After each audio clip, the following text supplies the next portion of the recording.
The lights are off and away they go. Extremely loose. He's managed to hold on and think He missed the complete. That is crazy stuff. Side Freitas is on the grass on the infield before. He slides through. He tags Richard Eck.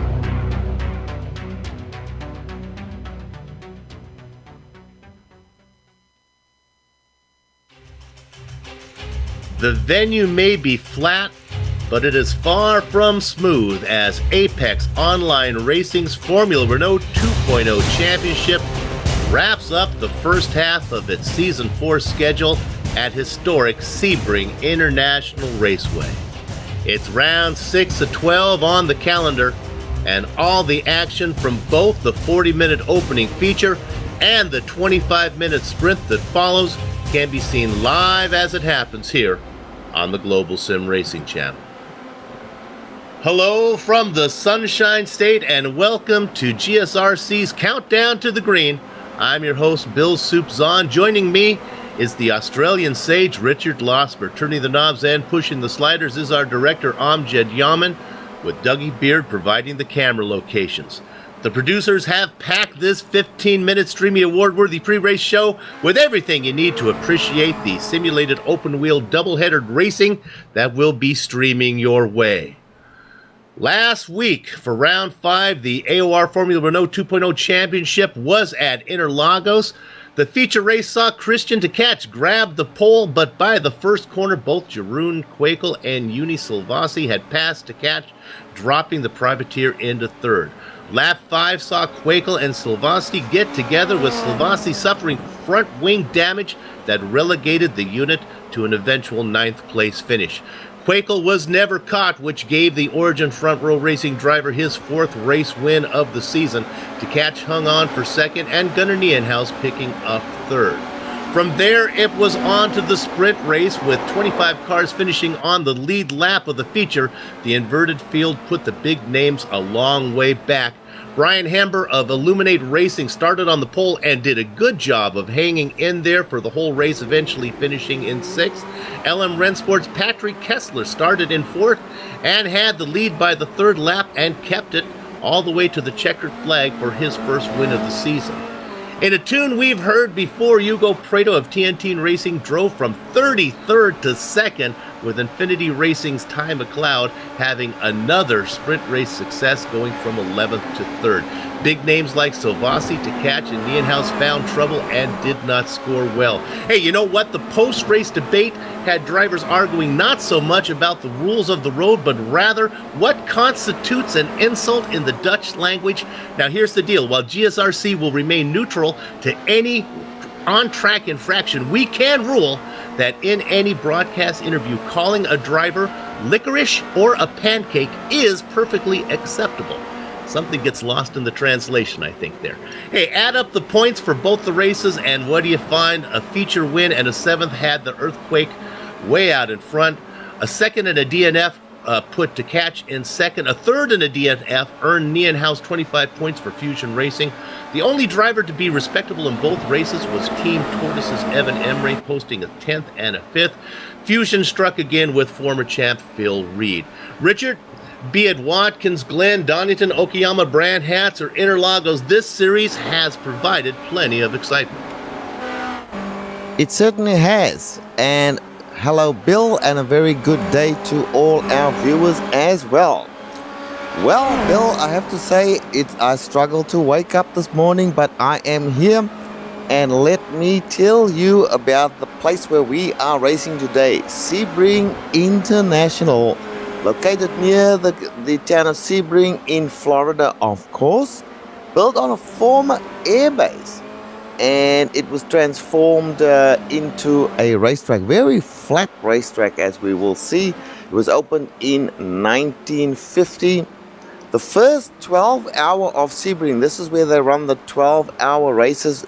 The first one being in 1952. We have 6 kilometers or 3.75 miles, 17 turns to negotiate, and one of the very best turns in motor racing, the inimitable, there's a long straight and then you go into this turn, which we will talk about in a little while. Let's first do a lap guide and you'll see what this track is all about. Well, actually, we're gonna save that lap guide between the races here today. I think the turn 17 is that sunset bend, is that sweeping right-hander that is. Oh, you spoiled it for me, Bill. Oh, I'm sorry. Sorry about that one. We didn't want to keep the drivers in suspense there. Hey, let's quickly look at the points championships now.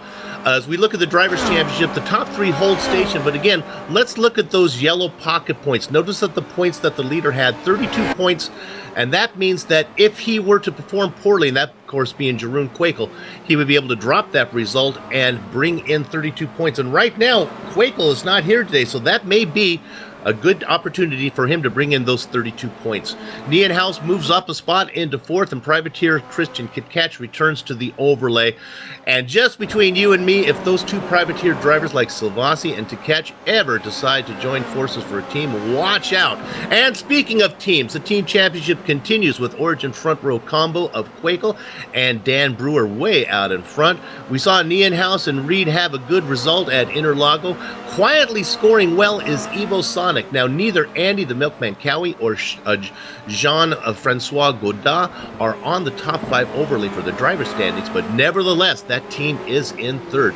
Prado continues to do it himself for TNT, and Force Fissy with Knut Martinson and Lee Robinson return to the overlay. Okay, we've reviewed the last round. We've talked a little bit about the track, gone through the driver and points championships. Let's go ahead and go over some of the series details. Richard? Certainly. Okay, Bill spoiled it for me, but I was going to talk about the fantastic Ullman Straight that you go down and then you hook right into one of the best turns ever in the Sunset Bend. But be that as it may, later on you will see, well before that, you'll see these guys racing on it. So let's talk about this now. It's season number 4. Bill, I can't believe this is already round number 6. It's just flashed by. And so we at the halfway point here, this race will be the 6 out of 12. Drivers are allowed to drop 2 events, so their 2 worst events can be dropped. And of course, that means they must drop 2 races, which is a feature and sprint total. The car, of course, the Formula Renault 2, great car for all occasions, really. The setups that the guys can use are open. They have 40% fuel, roughly 20 liters. The format is 2 races per event. I'm sure everybody's used to the format by now. You have a winner in each event. There's a feature race of 40 minutes and a sprint race of 25 minutes. The starts are standing starts, so it takes a little while to heat up the tires in these cars, and we've seen the results of cold tires on the first lap, Bill, many times. There are no fast repairs. There is an incident cap, and it is different for the feature race. Slightly more incidents allowed in the feature race than in the sprint race. The weather, of course, is dynamic, and today we have a partly cloudy 38-degree track, pretty warm, 10 kilometers per hour in winds. And the humidity is only 43%, so pretty dry out there today, Bill, but pretty warm. And we'll talk about the event format right now. Anyone who's been following the series is certainly familiar with this, but we'll do this for new viewers. What you're having right now is a 2-lap qualifying session, and that will grid the 40-minute feature race traditionally in a sequential order. There is a incident cap, 13 X's, and you lose half your points. 17 X's, you're DQ'd. And it's the big standard points here for this 40-minute race. Then, this is the interesting part of this series. What happens is after that, they will invert the drivers who finished on the lead lap. So if you're last on the lead lap, you'll be starting on the pole. Winner's going to be, how many cars finished on the last lap back? 25 minutes. There is an incident cap there, 13X, and you are disqualified. And the points are slightly reduced for the sprint race. Okay, we can go over qualifying right now. How many drivers do we have today? Well, a pretty good field, 28. There's a few big names not here. One of them is Jeroen Kwekel, but up on the top we have former champion Christian Koch and Uni Silvasti. Looking at the second row, it is, Did I get? Oh, there we go. We have Christian to catch there, and Kerry Nolan in the second row. Third row is Hugo Prado and Phil Reed. Row 4 made up of Ty McLeod and Renee Osterkamp, and the fifth row has Yannick Nienhaus on the inside with Christoph Holstein on the outside. Richard. Okay, and we nearly got getting ourselves ready for a race here. Patrick Kessler and Lawrence de Rijk in row number 6. Then we have Evan Emre and Adam Tierney on row 7. Row 8 is made up of Knut Martensen and Manuel Heer. Row number 9, Dylan Hember and Robert Plumley. Then row number 10, Bill, Lee Robinson and James Hirtz. Jarno Hirtz, sorry. We're going to get them all in. Hitting blackjack in row 11, Alexander Waldo and Taylor Lane. 23rd and 24th spots goes to Christoph Leister and Silvio Hurt. Stephen the Flying V Chambers is in 25th position with Mark Forte outside of him. And then 2 drivers that were not able to post qualifying times. It is Little Bird Sarah Dove and Steve Kakerer back there in 27th and 28th. Let me see if they actually took the grid, and they are both out there. 28 cars here today. Keep an eye on your pole sitter right now, Christian Koch, sitting out there in car number 3, just ahead of Uni Silvasti. Lots of time, lots of opportunity for drivers to make up points right now. As the point leader, the Earthquake, Jeroen Quakel, is not here today, but we talked about it, that he has 32 pocket points that he'll be able to replace this 0, so I would expect to still see the Earthquake at the top of the charts when this is all said and done, when we come back next week. You can hear the engine start to harmonize. Gather up the chickens. Oh, a bad start from Koch. Gather up the chickens, take cover behind the cows, because the horses are out of the barn, except for Koch, who is dropping positions, dropping like a pigeon. Right now, up in front, though, it is Uni Silvasti, the unit out in front, followed by Tkach and Prado. What a start, Bill. They went 4 wide down towards turn number 1. They're sorting themselves out as we speak now. I'm looking from back in 10th place, which is Christoph Holstein. It's all 2 by 2 at the moment. Holstein being challenged momentarily there by Patrick Kessler. Now they are single file. They've gone through Big Bend. They're heading down towards the hairpin. And there's an overtaking opportunity, and side by side Westerkamp being overtaken by Ty McLeod. Still single file up ahead of him, the first 7-8 cars. So a pretty good start, Bill. Everybody works their way through the hairpin, and so far everybody is still on the track. That horrible start by Koch, but that's okay. He didn't collect anybody. He got a horrible jump out there. Great job from the guys behind him, like Tkach and Prado, Nolden and Reed, to work their way around the car that got an incredibly slow start. Right now, your leader out there is Uni Silvasti out in front, and putting a little bit of a gap between him and Tkach and Prado running in third. They are single file.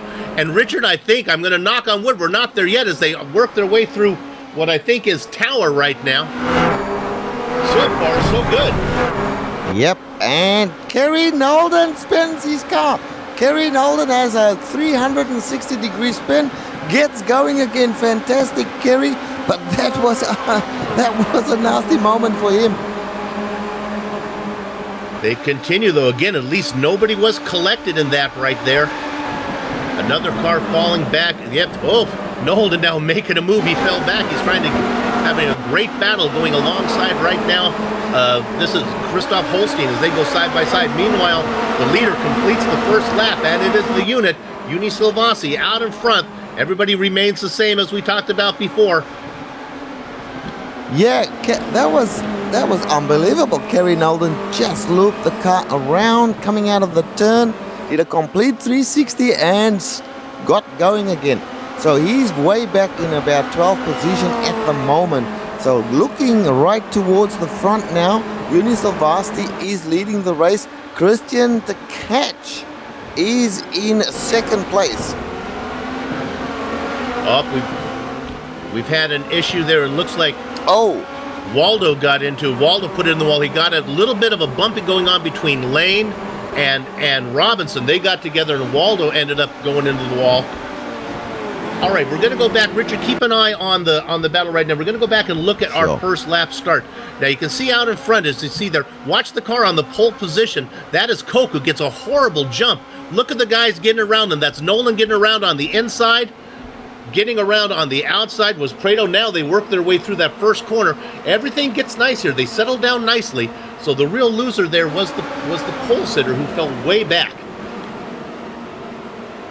Now we're going to look at a spin coming up. We're going to look at it here. We're going to be looking at...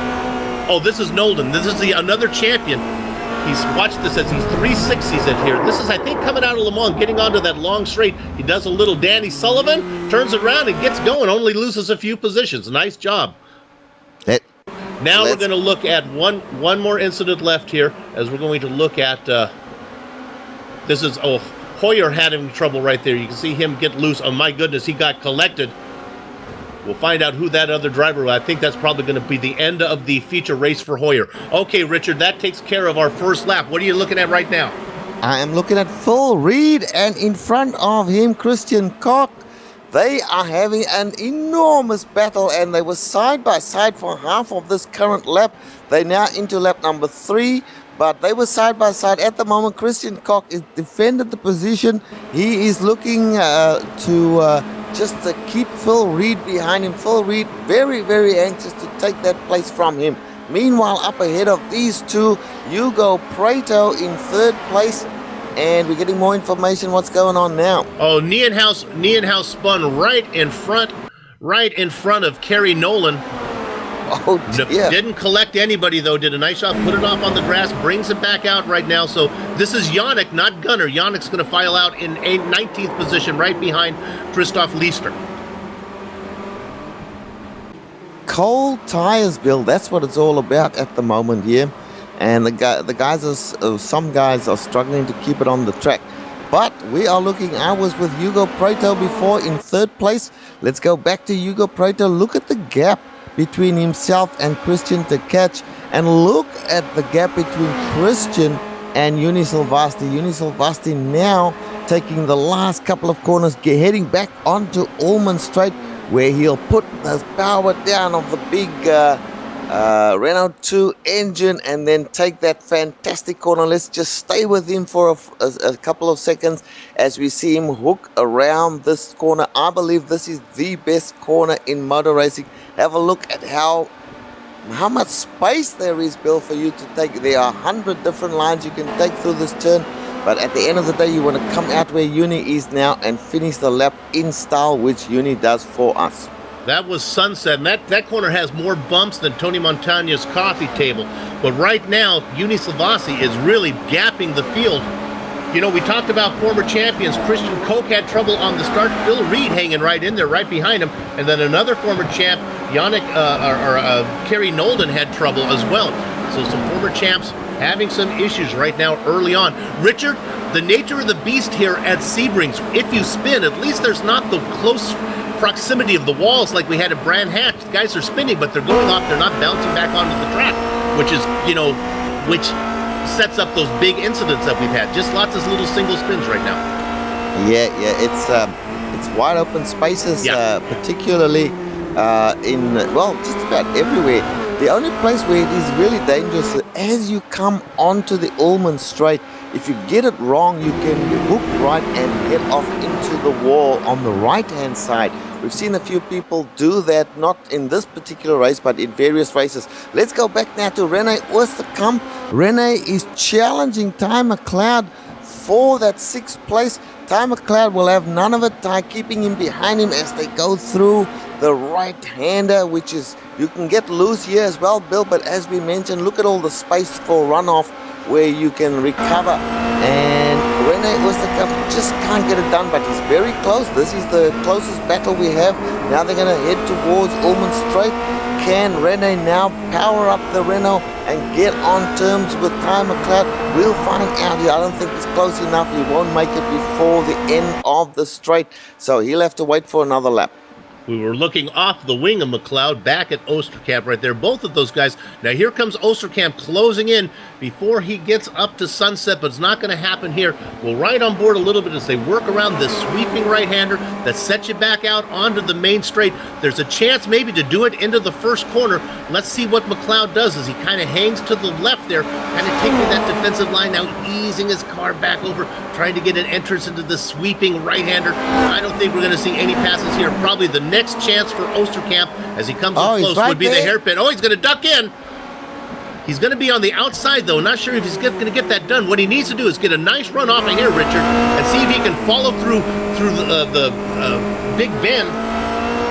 Yeah, he's got to get on the inside. McLeod is wisely hanging into the defensive position there and denying him. Now they go down to the hairpin. This is going to be where he goes to the outside, and that's the best line into the hairpin. But of course, Ty McLeod had the inside covered. So this is an ongoing battle that we will, no doubt these two will sort that out as the laps wind down. Remembering, of course, folks, that you do have to, the drivers do have to make a pit stop before this race is done. And of course, the window is pretty wide for them, Bill.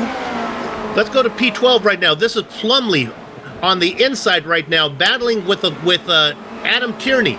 As they work their way, Tierney, they get very close. Now Tierney with the preferred position is going to take over 12th spot. That's Plumley back in 13th. Watching the whole thing behind them is Christoph Holstein in 14th position. This is a great battle going on. Somewhere back here, I want to see where Nolan is. Oh, he's ahead of these guys. Nolan had made his round through. Remember, Nolan was your pole sitter. He's currently running in 10th position. He had worked his way through all of these guys, but this battle continues as we look on board.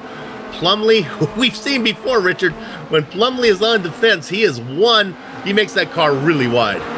Yeah, we've seen that definitely before. Now, look, you spoke here comes, no. Well, watch, here comes Holstein going to make that move on the inside now, I think, as they work their way down into the hairpin. Let's see if Holstein outbreaks Plumley. Plumley's going to leave him room. Oh, I'm sorry, this is through Sunset. My apologies. They work through Sunset. Now they come out onto the main straight. Look at the drive that Holstein has on the inside, but now he's going to be on the outside here as Plumley fights back. A great battle for 13th.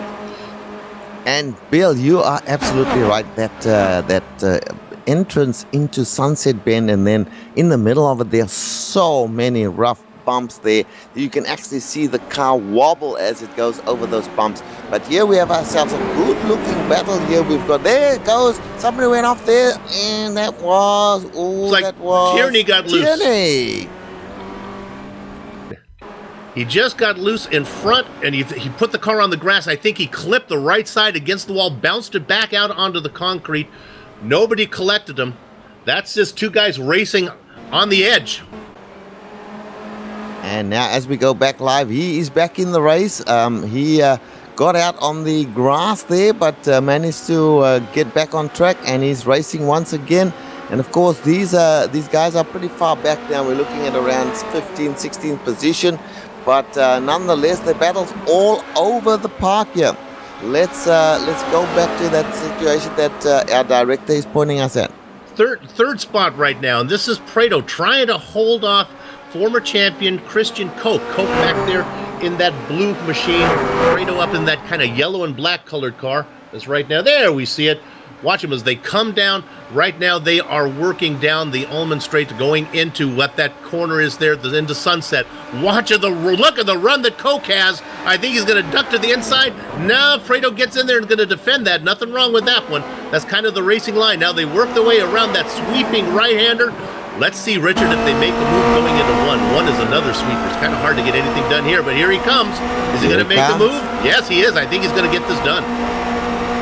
Yeah, and in fact, Hugo Prato kind of tamely gave up that position, looking for the ideal line into turn number one. Now he just hangs in there behind, a little bit of defense there from Christian Koch, and he gets away with it as they go through the left-hander and now onto the big bend. And now they'll head down towards the hairpin. What can Hugo Prato do? Will he look to recover? Not happening.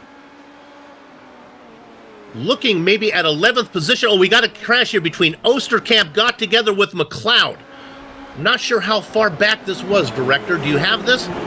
Oh, we're on it right now. This is McLeod on the outside in the red car. He gets loose. That was just a racing mistake. That was not a McLeod. You can see the car get loose, and he just gets into Osterkamp. They were racing side by side. We're going to ride on board with McLeod. Watch as he fights the wheel here, and he ends up going into the car that's to his left. This is a pretty strong hit. These cars are pretty fragile to take that kind of abuse. Yeah, no, that's going to cause some damage for both of them. And they were battling long and hard before this, and unfortunately they've come together. But Osterkamp is still there, and Osterkamp is in fact in 6th place. So he's still going, Bill, looking like he is back in the race there. Another battle as Osterkamp has fallen back into 13th position. That's a tough one for him. But he'll get a fresh car, and he'll be up front for that sprint race that follows. Let's go ahead. There's a nice little cluster of cars up here. They're kind of spread out a little bit, actually. They were closer than I thought. Maybe look at 7th position. This is Emre in a little battle with McLeod. Remember, we just saw McLeod have damage, but the car looks pretty good right now as he's challenging up on the back of that, yellow and orange colored car of Emre.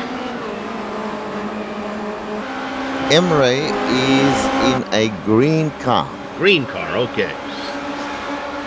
A little bit of yellow on the front, so you were right, Bill. Well, right now, at the front of them, there's a challenge on Emre, and it's coming from. Who was that? That's Ty McLeod. That was Ty McLeod. I say McLeod's car must be in pretty good shape. Osterkamp got the worst of that. Now, coming up behind these guys, here comes Kerry Nolan. Remember, Nolan was really fast. Nolan qualified 4th, had that spin, so he's fallen back. These are 2 new guys to get. This is 8th place for Emre and 7th for McLeod. Yeah, 3 cars in a battle there for that 7th position. At the moment, the holder of the 7th position is Ty McLeod going down into the hairpin. In front of him, of course, he's trying to chase down Patrick Kessler.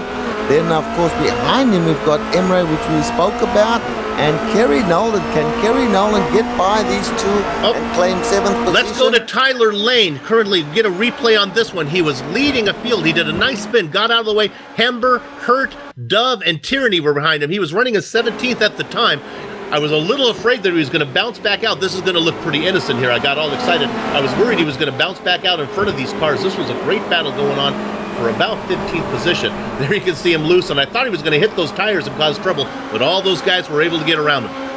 Back to you, Rich. And Bill, we are still with this battle here. Kerry Nolan trying to get past these 2 guys, so we'll just stay with this battle for the moment. Now they go out wide. Notice how wide they go to get the ideal line to get onto Ullman Straight.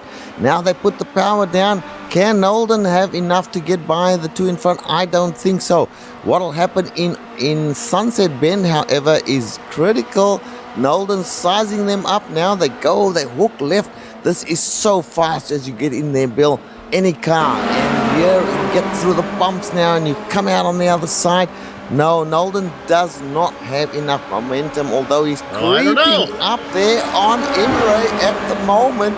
Can he go to the inside? He can, and looks like he's going to pass him. Bill, you're quite right. He makes the pass, and it makes it look fairly easy as Emre has to give that up. Full disclosure, this is the first race that I've called at Sebring with this Formula Renault car, so we learn where the passing zones are.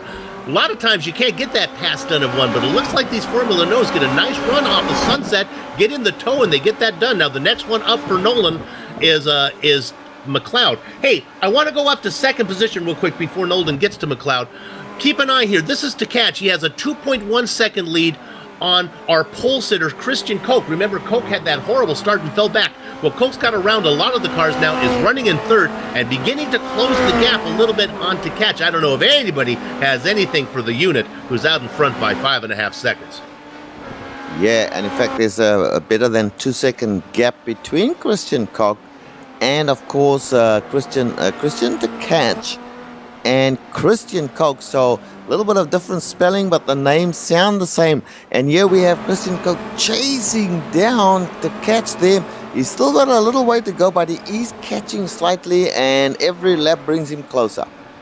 Looking at this battle now with McLeod and Nolan. Here comes Nolan looking for a way around that red card of McLeod. I got to admit that Ty's car looks really good after getting together with Osterkamp. I thought that both those cars would be damaged, but I guess Oosterkamp got the worst of that. Nolden right now trying to find a way. Now, here's where we see it again, Richard. Here they are working down the Ullman Straight. He won't get it done into Sunset, but what do they like to do? They get it done out of Sunset before they get into, oh, I apologize. He's going to try to get it done right here and says, excuse me, I'm coming through. Let's see if that red car can get a run. Actually, it gets very loose. McLeod able to gather it up.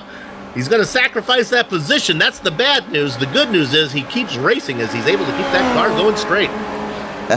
And well done, McLeod. He is now past Imre, who's dropped back from these two. Now he's past McLeod. McLeod is already part of history as far as Nolden is concerned. He's got his eyes now on Patrick Kessler. Patrick Kessler in 6th place. So Nolden making every post a winner at the moment, but he's got a long way to get to the front as we are on lap number 10, and we've had 20 minutes or so done in the race. So we're at the halfway mark where people will start to think about their pit stops. Bill, as we look at Kessler right now, as the pit stops are beginning to come in, as Silvio Hurt, I believe, has come in. I might have missed that one wrong. Talk about Kessler. He finally got that win last time in the sprint race. There, Hember has come in. I misidentified that as Hember makes his first stop. Remember, Hember started on the pole of the sprint race last time from Brazil. Did a good job of hanging in there, brought it home in 6th. Kessler was the winner of that sprint race. We've been talking about him having a good success coming up. Long time coming. It took him 5 rounds to pick up that win, but right now he's being challenged by former champion Kerry Nolan, who is only about 0.8 of a second back. and Bill, let's just quickly make a note of this. The track is so wide and everybody is staying on track even though there are a few spins and whatnot. Only 3 cars are laps down at the moment. So at the moment 25th place is the car, and that, by the way, is Michael Forte. He's the car, if things stay this way, who will be on the pole for the next race, although it's early days. Forte, as we speak, we commentators cursed him as there he is taking a little trip through the Ford of Fescue, brings it back out. Let's go to 12th position right now. It's a battle here, making a pass as Holstein gets around. Plumley makes a room around Holstein. Holstein falls back to 12th. Give that position to Robert Plumley. Looking to get a top 10. Bill, have a look at this. Sarah Duff making an overtaking maneuver there on, is that Jarno Hertz? 2 of them side by side heading towards the Sunset Bend, and in fact Jarno Hertz stays ahead of her, goes through the bumps, but Sarah Duff making a great move. It was a great move. She hit the wall coming out of Sunset. Wait a minute. She's put the hammer in the oven because the camel has learned to read. Sarah Dove is flying.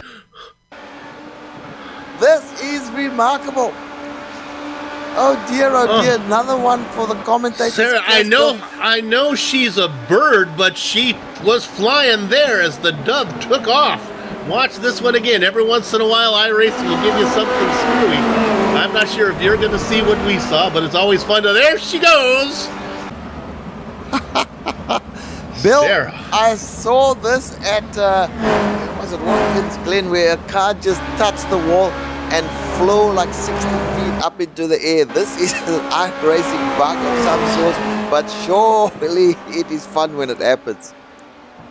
And I'm so sorry, Sarah. That's all my fault. It was definitely your fault. She was doing fine until you pointed that out.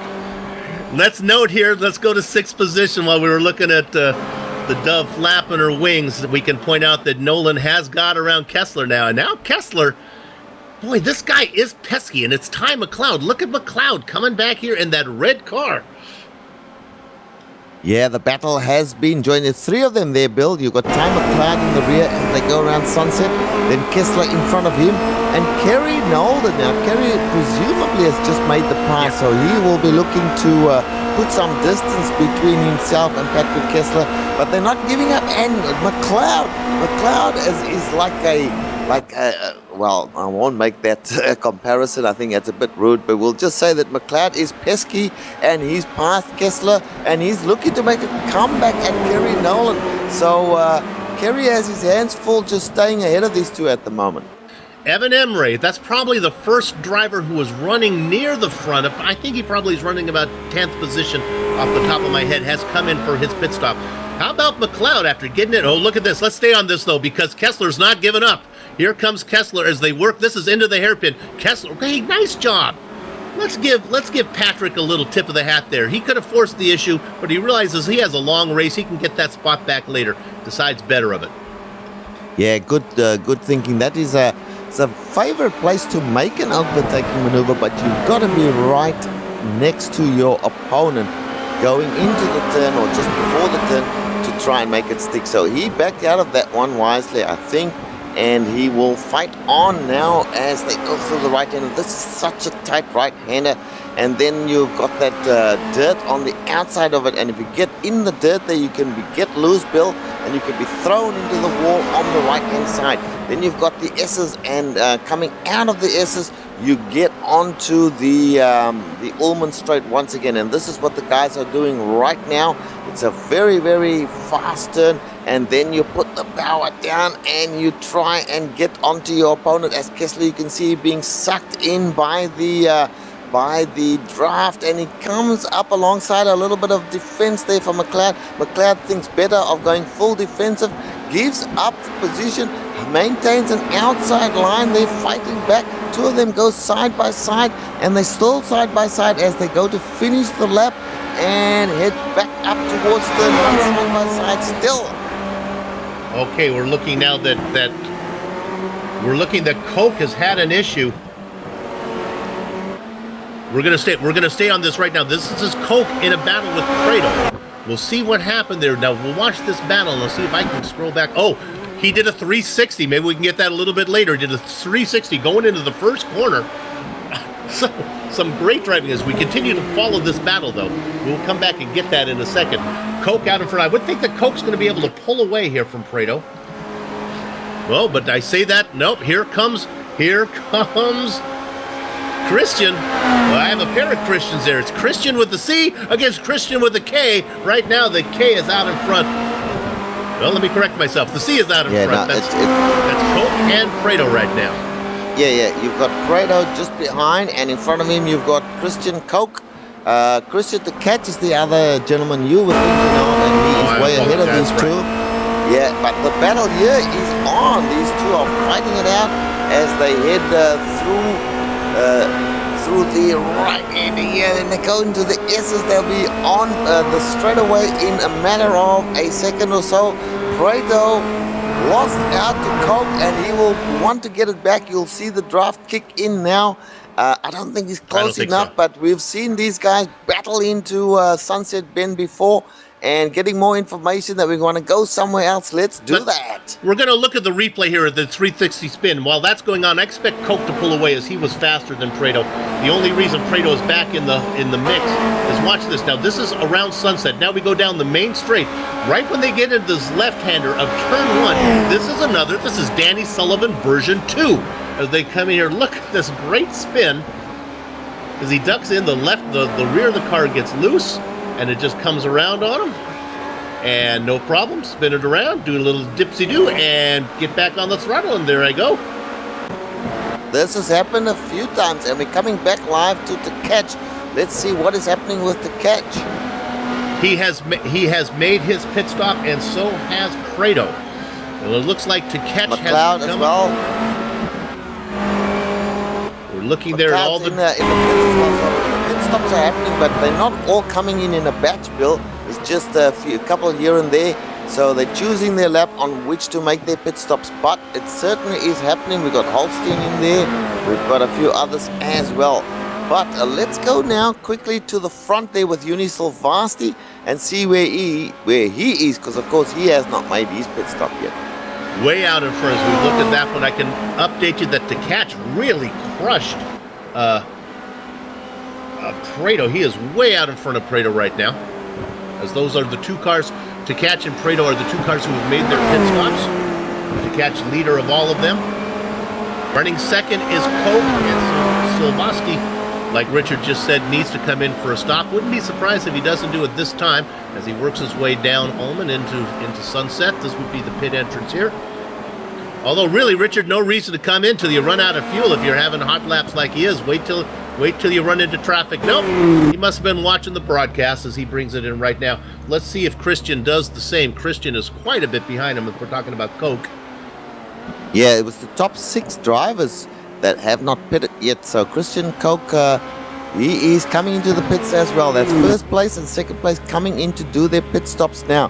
Who do we have to match them against? Who was the first one? Was it... Well, we want to look at Prado right now, and Prado is just, if I can find him, just working his way into Sunset. And Silvasti is already rolling out. Silvasti is already into corner 1. So, my goodness, that gap is huge. Let's go ahead now. We'll see Prado. Well, we'll see if Coke can get out. Now, Coke is rolling right now. I think he's going to get out on the track, but is he going to get momentum ahead of Prado? I believe he is. Coke is out, going to be in second. Prado's going to cycle into the third spot. Yeah, and they've all done their pit stops now. There's a couple still, well, 4 of them still in the pit lane and coming out now. So all the pit stops for everyone is completed.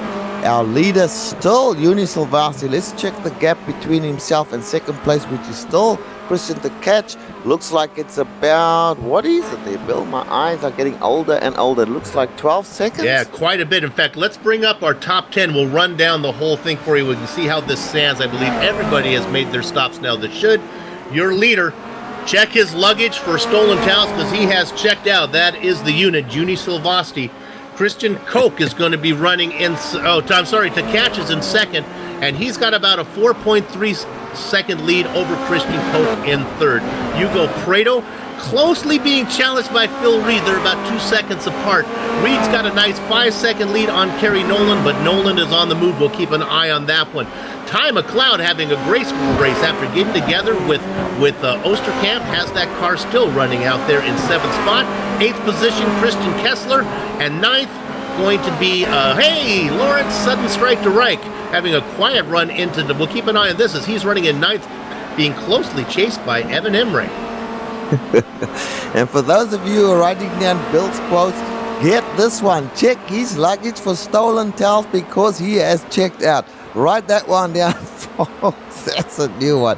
Juni Silvasti, the hotel thief. Well, if you were in Florida, it'd be some wonderful hotels. A lot of coastline in Florida go on right now. Right now, we are currently looking at Silvasti out of front.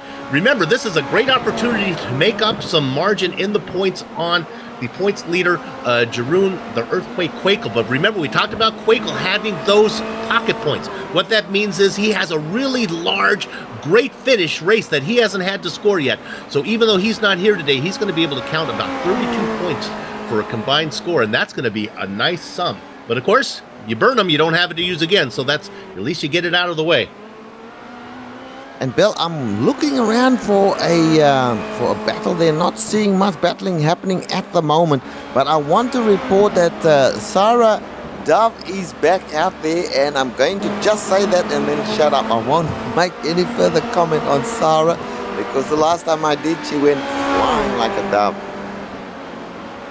Yeah, that was an unusual event for sure. You know, there is an interesting battle. If we can look at maybe 7th position right now as they work their way around the lap car. There's Sarah. We'll get her a little attention. Sarah does a good job of getting out of the way. What I wanted to point out up here is a nice little run. This is McLeod in 7th. He's got about a 1-second lead over Kessler. And then it's not too far back. It's about 3 seconds back to Lawrence de Rijk in 9th. And then in the hunt is Evan Emre. So those guys, there's enough time here left still. With about 8 minutes, possibly that could swap positions a little bit in your top 10. Yeah, Richard, I don't see many battles going on right now through the track. Everybody pretty... We're going to go back to 15th. Richard, what do you see back there? This is between Chambers and Hember. These guys are a lap... No, they're not. They're on their lead lap still. Here's a battle for you. Knut Martensen, and in front of him, Jarno Hertz. They are battling, going through the hairpin at the moment, with Knut Martensen trying to take that position from Hertz. Now, Hertz kind of a back marker, but he's improving as the races go on, Bill. And here he is battling with Knut Kmart Martensen. And Kmart, you would think, is normally a driver that would be ahead of Hertz, but here Hertz is taking it to him and staying ahead of him. Yeah, we can stay on that battle and see if it resolves itself. Otherwise, there's another good one to look at in 15th position. Right now, that one's settling down a bit. We can stay on it though, but let's go ahead. Yeah, here's the latest information on the race now. We've only got about 6 minutes or so left in this race, so it's a good time to have a look and see who might be on pole position for the next race. And at the moment, it looks like 23rd position, Silvio Hurt has got that locked up if he stays where he is and if everything finishes the way that it is right now. Yeah, I think Silvio Hurt is going to be feeling no pain here as he's currently running in 23rd and has about a 1/3 lap lead over the point leader. I see no way that Silvasti is going to get there. So look for Hurt starting on the pole. The bad news is... yes, the battle. Knut Martensen now making the move on Jano. Jano gives it up into turn 1. And there is the position taken by Knut Now watch it. Martensen. Here comes Tierney on the inside taking a peek from 20. There's a nice 3-car battle here. Let's not get confused. We're talking in the middle there is Jarno Hertz. That's not who we're talking about. That's H-E-E-R-T-S, different from Silvio Hurt, currently running H-I-R-T, last on the lead lap. But this is a great 3-car battle here between Martensen. It looks like Kmart is checking out, but Hertz still in a battle with Tierney. Tierney back there in 20th. I don't have it on my notes, but something must have happened to him. Usually he's faster than that. Yeah, he was one of those who had a bit of a spin early in the race. And things have gone kind of pear-shaped after that. Now he finds himself in a battle with Jano Hertz, and he makes the pass, and now up ahead of him, Knut Martensen, but I don't think he'll get to him in a hurry. But Jano Hertz just moving back a little bit now. Now, we were going to look at this battle, and they finally got done. Hamber finally got around the Flying V, Stephen Chambers. So Mark Hamber up into 15th spot. Chambers back to 16th, but Stephen not giving up. And our leader is 14 seconds ahead of second place. Second place being Christian to catch. Nobody's going to catch Juni Silvasti today, I don't think. Certainly not in this race. But of course, Juni Silvasti, by winning this race, Bill, will find himself way back in 23rd position, as he was last week as well, on the second race. And this is what is so dramatic and so interesting about this format here, Bill, that the winner can start off in 23rd position in the next race. But to put it in terms of dessert, the main course is the feature race. That's where you score your big points. Silvasti's going to get, I believe, 32 for winning this one. The sprint race is less points. That's kind of the frosting on the cake there. So he'll want to follow up with whatever result he can get in the sprint race, but he doesn't necessarily have to do great there to still have a good day when you combine those two together. Yeah, that's right. And you know, Bill, we're just looking at the top 5 or so here. In fact, the top 6, let's say. Number of past champions in there. Christian Koch, I believe, was a past champion. Kerry Nolden was a past champion. And Christian Takac, isn't he doing a great job today in that second position? Hugo Prato, always a tough competitor. Hugo's in there as well. And Phil Reed, Bill, I take my hat off to Phil. He's done a fantastic job in this race. Phil Reed, another former champion. So yeah, and we look at those drivers up front. Quite a few former champions there. We made a little bit of a jest when I said that the series had passed him down. Welcome back, Kerry Nolden, when he came back and had a rough time of it. As we look right now at Kessler running in 8th position. Certainly maybe took that a little bit to heart and is having a great run right now. Here's McLeod again. Boy, he has been Mr. Excitement today. Right now, look at the run that Kessler has behind him, gobbling him up in the draft. He's got about 3 minutes to get this pass done. Kessler, look at the drive. Kessler's car is really working well. And these two are battling hard, Bill. And you know, this track, all over the track, is really bumpy. It's concrete, not tar. So that's the stuff that runways are made of course. And this is an airfield that they are racing on. So a lot of bumps there on this track, but Look at Kessler just showing his nose there on the outside, on the inside, not really planning to make a move. He's trying to upset Ty McLeod, but Ty will have none of it. The laps are winding down, Bill. There can't be more than another lap or so in it. Here it comes. And here's the battle between Kessler and on McLeod. the outside. He's on the outside. He's in the wrong place. You know, we've seen Kessler show his nose now a couple times into that hairpin. With time running out, I think maybe he's been polite enough. He might need to force the issue, but he is close enough right now as they're going to work their way down through these final corners, head over into Le Mans, where he can get a good run down the Ullman Straight. And if he doesn't get it done down there, if he doesn't get it before Sunset, he can get it between Sunset and the first corner. Watch here as they go through. They have this little right-hander to do, then a little kick back left, and now this right-hander that sets up the long straight. Let's see what kind of run Kessler can get. He's not quite close enough, and this, of course, is the battle for 7th place. And now there's a draft that comes into play here about 3/4 of the way down the straight. You want to be close. Look, he is close. Will he take the inside? He can't get on the inside just yet. McLeod fighting back. McLeod so good through Sunset Bend there. Gives Kessler no room to make a challenge. And he's still behind as they cross the line. Once again, he's trying to get on the inside. Defensive line. McLeod defends and stays defensive as they go into turn 1. Now he gets the inside run. Can he get on the inside of McLeod, Kessler? He can't. McLeod fighting for every corner, Bill. We'll stay on this, so want to make sure that we get the leader when they come across. Silvassi, about a half lap still to go, so we'll stay on this battle right now. He's got a ways to go to get there. Silvassi just working his way through the back half, about a couple more corners till he gets to the Ullman Straight. Let's see what these guys continue to do here. Kessler is looking for. Here we go. Oh, they touch. There goes McLeod. Yeah. Now he's around. We're going to get a quick replay. A sorry tie from Kessler, but Kessler's going to get out. I don't think he's going to lose a position. He's going to get out fine as we watch it on the replay. He's not going to lose a position to Emre, so really no harm done there other than just a rough pass with the elbow. Yeah, there's a little bit of a push there from Kessler trying to get through. We're going to go back live to our leader. It is the unit, Uni Silvasti, working his way through Sunset. This is round number 6 from Sebring. It is...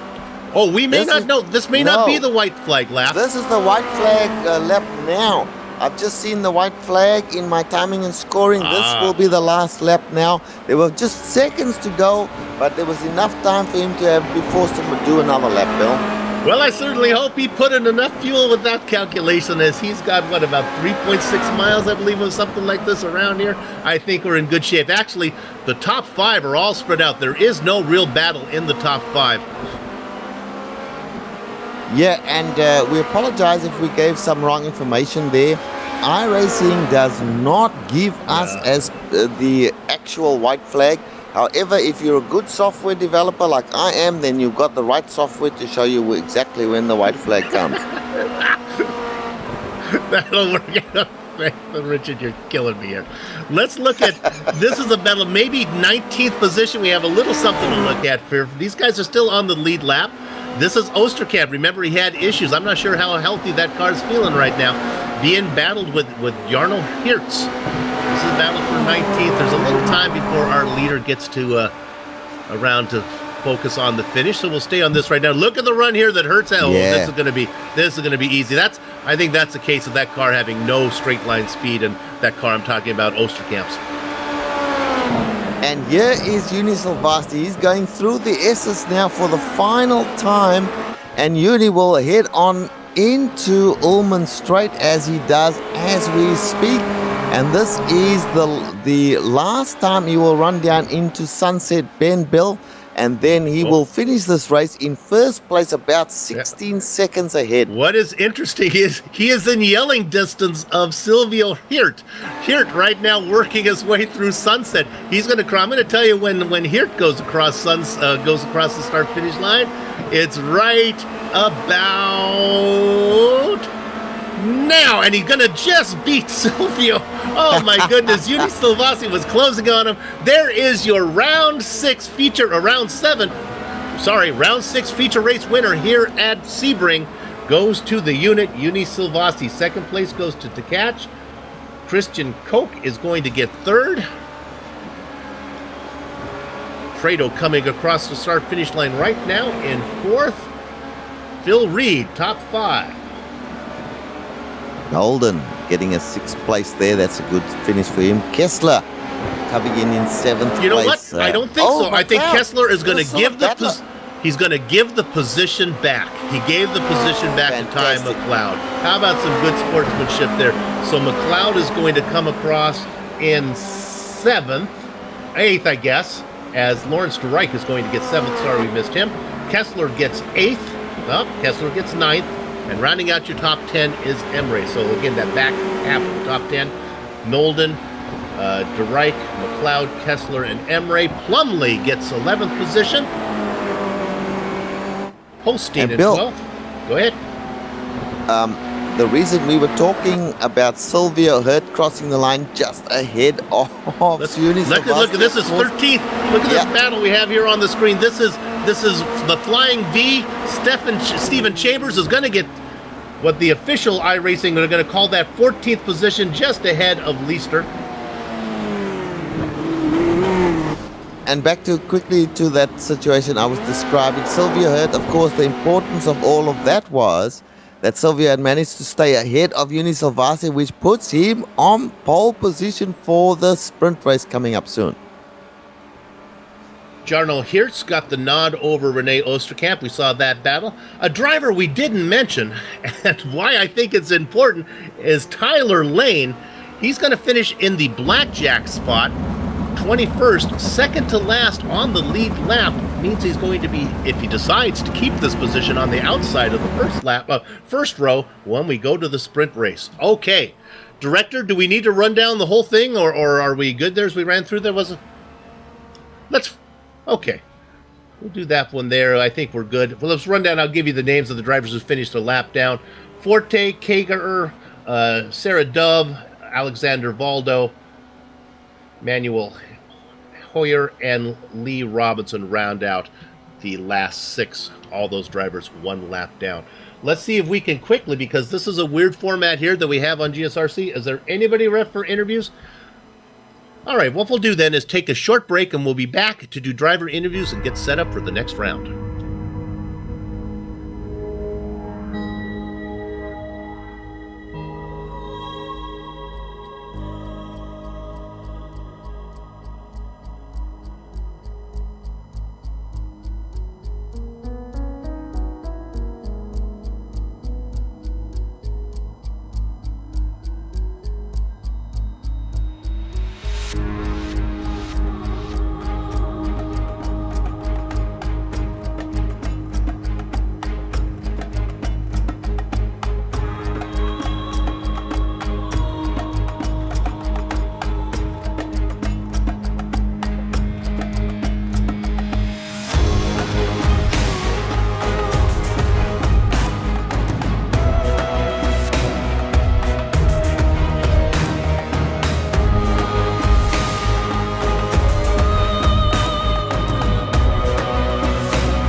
Welcome back to the Global Sim Racing Channel's coverage of the Apex Online Racing's Formula Renault 2.0 Championship, Round 6, the feature event from Sebring. We just saw a great battle, and we're going to be able to talk to a driver who was in that race who had a pretty good finish, former champion, Kerry Nolden. Kerry, congratulations. It was eventful. Had a couple nice spins. Hi. Hi, Kerry. You have a copy? I do indeed. Hi. All right. Well, you started up front, then you made a mistake and found yourself farther back. You had to work your way through some tough drivers.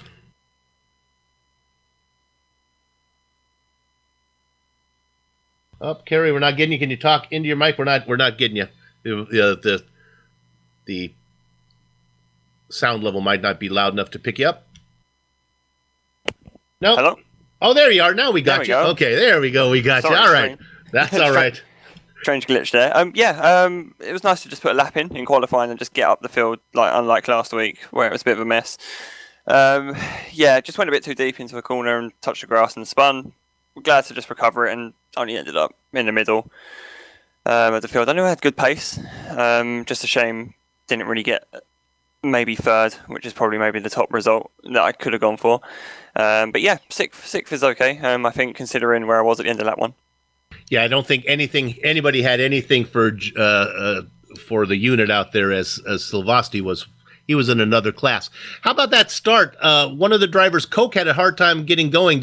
Was he in front of you or off to the side? I think he might have been on the lane next to you to the left, right? Yeah, he was on the left, and I thought I had a really good start, and then I had two cars jump past me. So it wasn't a great one for me either. But I got past Christian K. It was a good start by everyone. Nice to keep it clean. Obviously, being up the sharper end, you kind of avoid any of those melees at the back. So, I was just grateful to kind of be in fourth at that time, and then obviously the spin put pay to everything anyway. But yeah, it was a nice start. Well, we gave you a little bit of a hard time saying that the series has passed you by since you've been away for a while, but you had a much better showing so far in that first race today. You got to be happy with that. Yeah, I think so. No real expectations going into this season. I'm on reserve this time around, so I'll just join in as many races as I can, take part in the sessions, the practice sessions, and try and get up to speed. And I'm quite happy with my pace. I think top 5 was kind of where I exited, and I've kind of come back kind of around that pace again. So it's all good, and I think I look forward to a few more races at some better circuits than this one. All right, well, good luck in the sprint race coming up, and we hope to see you down the road here as often as you can in the races before the season wraps up. Thanks a lot. Cheers, thanks. Kerry Nolden, a good result from him. Richard? Ty McLeod. Let's talk to Ty McLeod. Oh, there's maybe the exciting driver of the race here. Let's bring Ty in. Go ahead, Richard. I got Ty for you. Ty, you got a copy? Hello, good evening. There you are. Ty, what an exciting race. Congratulations. I think you finished, ended up in, was it 8th place? But we want to talk to you about that battle with Patrick Kessler in the closing stages there. Great battle, and then you guys coming together and Kessler actually giving you the position back at the end there. Tell us about all of that. Yeah, the battle itself was just great. I mean, went on. Can't even tell you how many laps it went on. It felt like almost the entire race. We had a small, you tried to overtake me around the final corner, and I got a slide round there, and that gave me the heebie-jeebies, but managed to hold it then. But no, yeah, we had contact at the hairpin. To be honest, I didn't really blame him. I felt that I probably could have given him a little bit more space on the apex. And if I'd realised he was actually giving me the place back at the end of the race, then no, I would have lifted off as well, because I thought he had damage, and he just was super cautious on the final corner, but turns out he was giving me the place back. Yeah, very sporting gesture from Patrick there. But you had to defend like crazy to keep him out on various corners. And how about Sunset Bend? This is an opportunity for me to ask somebody in the car. How is it around Sunset Bend from where we're sitting? We see the bumps. We see the car bouncing through Sunset there. Does it feel that way when you in the car? Oh, it's just non-stop bumping. The whole track's just bump after bump after bump. And at Sunset Bend, you're pretty quick on the entry, so you'll be a bit kind of nervous going around to the apex. But as soon as you kind of get the apex, there's one final bump, and as soon as you go over that bump, you can plant the throttle and you're fine. Okay. Well, Ty, looks like you'll be in the middle of the pack with the start of the next race. But a pretty good job there. 8th place, nothing to sniff at, and at that position there in the company that you're in. So looking forward to the next one? Yeah, looking forward to the next one. I think it's my first time where I'm not actually going to be benefiting from the reverse grid, so it could be quite interesting trying to get past other cars and also trying to keep the faster guys behind me as well. Yes, indeed. All right, my friend Ty, we will let you go, and we'll look out for you in the next race. Thank you very much. Have a good one. Back to you, Bill. Ty McLeod, good luck to him in the sprint race. Okay, we're going to take another short break here on the Global Sim Racing Channel, get everything set up for the 25-minute sprint that's going to be coming up in just a few. We'll be back really quick. Don't go far.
Welcome back to the Global Sim Racing Channel's coverage of Round 6 of the Apex Online Racing's formerly Renault 2.0 Championship from Sebring. And speaking of Sebring, it's in the state of Florida. That's in the southeastern part of the United States, the flattest state of the 50 in the United States.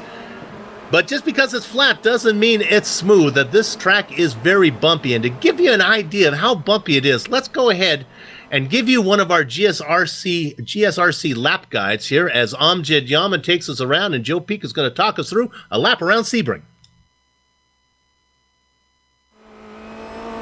All right, we've got Amjad Yaman of the GSRC Formula Renault 2.0, so let's do a lap around Sebring. Coming up to turn 1, the bumps and lack of sightline from the inside wall are going to make this a terrifying prospect every time. Hit your brake marker and turn in point and try your best to keep her steady. Coming off the turn, it's important not to understeer into the dirt. Then quickly get lined up for turn 3. The inside curb here is very tall, so try not to hit it hard or you're likely to spin. From there, we're chucked into turns 4 and 5. A late apex out of 5 will be critical because it's going to be a long run to a heavy braking zone. Obviously, as we fly around Big Bend, this sweeper is flat out and effectively a straight. Hold left and get ready for the hairpin. This is going to be a popular passing spot, but be careful not to outbrake yourself if you're sending one up the inside. There's also a weird squiggle in the track while exiting the corner that can create chaos when drivers aren't given enough room, so be aware. After that, it's flat out once again through turns 8 and 9. Obviously, this makes for another great opportunity to overtake because up next is Cunningham. The downside is that if you can't get the overtake done in that corner, you'll find yourself too wide through Collier, which is never fun. This section is narrow and tricky, so a small mistake while battling it out can easily end your day. On top of that, it ends in a curved braking zone down into Tower. This right-hander has another one of those very tall inside curbs that messes with the car when you get aggressive. After that, swing back to the right so that you can open up the double apexer that is Bishop. It may be flat out, but the way that it leads directly into Jean Debien makes your line very important. As the track swings back and forth, try to get as far left as you can go for a good entry into Le Mans. This is probably the most critical corner of the circuit to get right. The run down the Holman Straight can make or break your lap time, or even offer a competitor an easy way to breeze by. Oh, and by the way, hopefully this roll bar cam view has given you a good sense of just how bumpy this circuit is. You'll see it especially as we come around Sunset. This hairpin has a kink on entry, which makes braking treacherous. The bumps make the line a toss-up between trying to hold the inside line or trying to keep the car steady. Whichever poison you choose, be careful to keep it off the wall as you exit. And as you come to the line, you've now finished a lap around Sebring.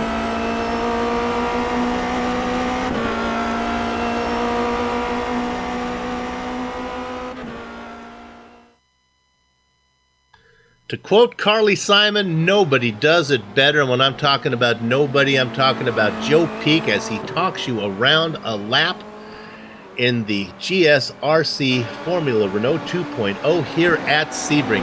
That gives you an idea of how bumpy it is around here, especially through Sunset Bend. And Richard, you know, we do a lot of races here, and usually the preferred passing spot, of course, is the hairpin, and then as they work down into Sunset. But in this event, I was surprised to see how many passes were made between Sunset and that the first corner left-hander. Yeah, very interesting. Because Sunset is full on. You're about 3/4 throttle, just going into not into Sunset, into turn number 1. So turn number 1 is a good passing opportunity, but really not in the turn itself. It is just as you come out of the turn in the run down towards the corner preceding Big Bend. That's where you'll see a lot of overtaking maneuvers because people get wide on the exit of turn 1.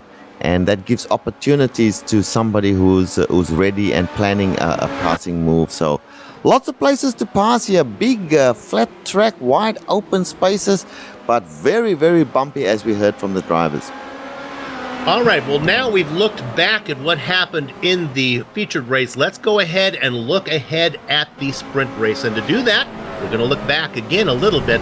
Last round, the sprint race at Interlagos was really the first one that we were able to get through without a big one. Let's knock on, I'm going to call it wood here. It's really Naugahyde here or Formica, I guess, in the United States, but it'll serve the purpose. Hopefully, we won't have a big one here. And I think, Richard, the way that this track lays out with that sweeping first right-hander or left-hander, I think we got a good chance of maybe getting them through. So far, they were able to do it on the featured race, but that's a little different because the fast guys are up front and it stretches out. We'll see what happens here when we do it and we invert the field. I don't know so much about that, Bill. you got to realize why we have these accidents in the second race. It's because the fast guys, and we'll have to call the grid in a moment. Let's just do that, Bill, and then we'll come back to the conversation later. Okay, sure enough, these are the guys we thought would be there. Sylvia Hurt and Taylor Lane sitting 1 and 2 in row 1. Oh, Renault Osterkamp, if he can get around those guys, look for him to have a great run. Jarno Hertz in outside of row 2. Row 3 made up of Adam Tierney and Knut Martinson. A couple big names back there as well. Dylan Hember and Christoph Leister in row 4. Row 5 made up of the Flying V, Stephen Chambers and Yannick Nienhaus. Rich? And Christoph Holstein and Robert Plumley will be in positions 11 and 12. Evan Imre, Patrick Kessler will be in row 7. Then Ty McLeod, who we spoke to in the broadcast there, and Lawrence de Rijk in 8.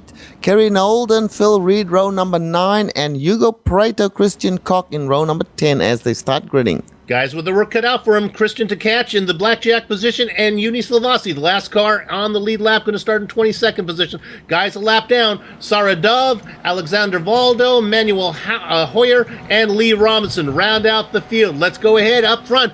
Put the cameras on Silvio Hurt right now. Gather up the chickens, stay covered behind the cows because the horses are out of the barn one more time. Hurt on the inside, being challenged on the outside. On the high side, that is Taylor Lane. And it looks like Lane has a great drive on the outside. He's going to be able to hold on to first. Hurt begins to fall back. Look at that car coming from way back. That is Jarno Hertz up there. Moves into third. Now making a move on the outside. That's Renee Osterkamp. And there we spin off. The leader has spun. Say goodbye to your leader. That was Christian Koch. Christian Koch with a badly damaged car at the moment. He is struggling to stay. And up ahead of him, there's another spinner there, and that looks like Kerry Nolden. 2 champions already gone. Nolden comes to a stop. He's going to go back into the pits. There was also a couple who jumped the start, Bill. They'll have to come back into the pits. So not the greatest start for some drivers. We'll go back up front right now, and your leader at the very front at this point is Osterkamp. We talked about Renee Osterkamp getting around. He'd have a great run. Now this is Hertz being challenged. There comes that familiar blue and yellow machine of, oh no, it's Adam Tierney. I thought that was going to be Knut Martinson, but that's Tierney making the move inside there. Martinson running back in 4th position right now. And Bill, let's go and put the cameras on Uni Silvasti. He is having a terrible time trying to get through traffic. He already just had a touch there with the driver in front of him. He backed out of it, but he was trying to get through traffic, and he's got his job cut out his way back. I don't think he's made up virtually any positions from the start, and he's got a mass of cars ahead of him. As you can see when you look at it from his angle there, he's just the cars everywhere that he's got to try and get through to get to the front. Can he do it? There's a car out on the grass there. Now they're on the back straight, and there's just no way through for him. Just have a look at that. Absolutely. Very tight quarters there right now as we ride on board with the unit running in 19th position. Oh, touch of cars in front of him. They're going through Sunset Bend. He goes wide, tries to stay out of trouble, manages to do so, gets the inside line now, heading up towards turn number 1. He's passed a couple of cars, but he's still a long way back. This is going to be a dour battle. But Bill, we didn't have the big one. You're quite correct. We just had a couple of small incidents during lap 1. I'm going to go back and look at the start right now. As we do this, keep an eye on the car in 4th position. This is the driver starting on the outside of row 4. He makes a great run. It's Jarno Hertz.